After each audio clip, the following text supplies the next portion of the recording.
পিতা সাবেক প্রধানমন্ত্রী থাকসিন সিনাওয়াত্রা, ফুপু সাবেক প্রধানমন্ত্রী ইংলাক সিনাওয়াত্রার মতোই পরিণতি ভোগ করতে হল থাইল্যান্ডের বর্তমান প্রধানমন্ত্রী পেতোংতার্ন সিনাওয়াত্রাকে।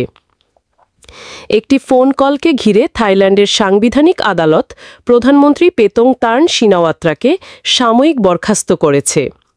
এ খবর দিয়েছে অনলাইন বিবিসি। সম্প্রতি ফাঁস হয় তার একটি ফোন কল। একে ঘিরে দেশজুড়ে বিতর্ক সৃষ্টি হয়েছে। ফোন কলে তিনি কম্বোডিয়ার সাবেক নেতা হুন সেনকে চাচা বলে সম্বোধন করেন এবং এক থাই সেনা কমান্ডারের সমালোচনা করেন। কম্বোডিয়ার সঙ্গে সীমান্ত বিষয়ক আলোচনায় নমনীয়তা দেখানোর প্রস্তাব দেন। এই ফোন কল থাইল্যান্ডের জাতীয় মর্যাদা ও সামরিক কর্তৃত্বের অবমূল্যায়ন হিসেবে দেখা হয়েছে, যা জনমনে ক্ষোভ তৈরি করে। এর ফলে তার অব্যাহতির আবেদন আদালতে জমা পড়ে। ফলে 7-2 ভোটে সাংবিধানিক আদালত তাকে সাময়িক বরখাস্ত করে। প্রধানমন্ত্রী হিসেবে পেতোংতার্নের পদত্যাগ কার্যকর না হওয়া পর্যন্ত 15 দিন সময় দেয়া হয়েছে আত্মপক্ষ সমর্থনের জন্য। এই সময়টিতে উপপ্রধানমন্ত্রী সুরিয়া জুংরুংরুয়াং কিত থাইল্যান্ডের ভারপ্রাপ্ত প্রধানমন্ত্রী হিসেবে দায়িত্ব পালন করবেন।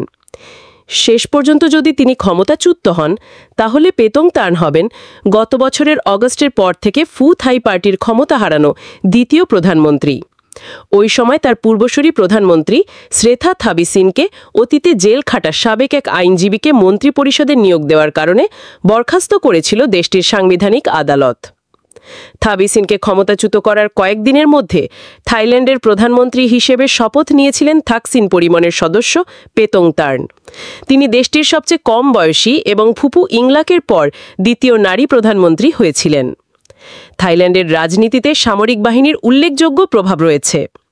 সামরিক বাহিনীর বিরুদ্ধে প্রকাশ্যে সমালোচনা এই দেশে একটি রেড লাইন অতিক্রমণ করার মতো। ফোন আলাপ ফাঁস হওয়ার পর তার মন্তব্যের জন্য ক্ষমা চেয়েছিলেন পেতোংতার্ন, কিন্তু শেষ পর্যন্ত বরখাস্তের মতো পরিণতির মুখোমুখি হতে হলো তাকে।